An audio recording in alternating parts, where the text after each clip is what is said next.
ಗಂಗಾವತಿ ರೈತರ ನೋಂದಣಿ ಮತ್ತು ರಸಗೊಬ್ಬರ ವಿತರಣೆಯಲ್ಲಿ ಅವ್ಯವಸ್ಥೆ ಆರೋಪ.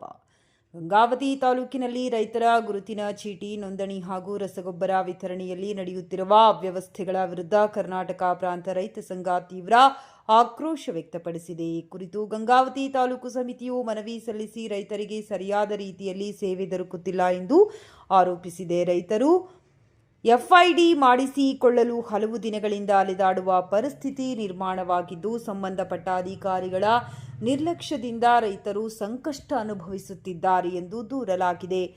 ಇದೇ ವೇಳೆ ರಸಗೊಬ್ಬರ ವಿತರಣೆಯಲ್ಲಿಯೂ ಅಕ್ರಮಗಳು ನಡೆಯುತ್ತಿವೆ ಎಂದು ಆರೋಪಿಸಿರುವ ರೈತ ಸಂಘ, ರೈತರಿಗೆ ಅಗತ್ಯವಿರುವ ರಸಗೊಬ್ಬರ ನೀಡುವ ಬದಲು ನ್ಯಾನೋ ಯೂರಿಯಾ ಸೇರಿದಂತೆ ಇತರೆ ಉತ್ಪನ್ನಗಳನ್ನು ಕಡ್ಡಾಯವಾಗಿ ಖರೀದಿಸಲು ಒತ್ತಾಯಿಸಲಾಗುತ್ತಿದೆ ಎಂದು ಹೇಳಿದೆ.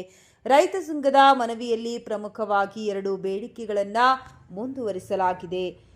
ಎಫ್ಐಡಿ ನೋಂದಣಿ ಪ್ರಕ್ರಿಯೆಯನ್ನು ಸರಳಗೊಳಿಸಿ ಪ್ರತಿ ಹಳ್ಳಿಯಲ್ಲಿ ಶಿಬಿರ ಆಯೋಜಿಸಿ ರೈತರಿಗೆ ತೊಂದರೆಯಾಗದಂತೆ ಕ್ರಮ ಕೈಗೊಳ್ಳಬೇಕು. ರಸಗೊಬ್ಬರ ವಿತರಣೆಯಲ್ಲಿ ನಡೆಯುತ್ತಿರುವ ಅಕ್ರಮಗಳನ್ನು ತಕ್ಷಣ ನಿಲ್ಲಿಸಿ ರೈತರಿಗೆ ಬೇಕಾದ ಗೊಬ್ಬರವನ್ನು ಸಮರ್ಪಕವಾಗಿ ವಿತರಿಸಬೇಕೆಂದು ಒತ್ತಾಯಿಸಲಾಗಿದೆ. ಈ ಸಮಸ್ಯೆಗಳನ್ನು ತಕ್ಷಣ ಪರಿಹರಿಸದಿದ್ದಲ್ಲಿ ರೈತರು ಹೋರಾಟದ ಹಾದಿ ಹಿಡಿಯಬೇಕಾಗುತ್ತದೆ ಎಂದು ಕರ್ನಾಟಕ ಪ್ರಾಂತ ರೈತ ಸಂಘ ಎಚ್ಚರಿಕೆ ನೀಡಿದೆ.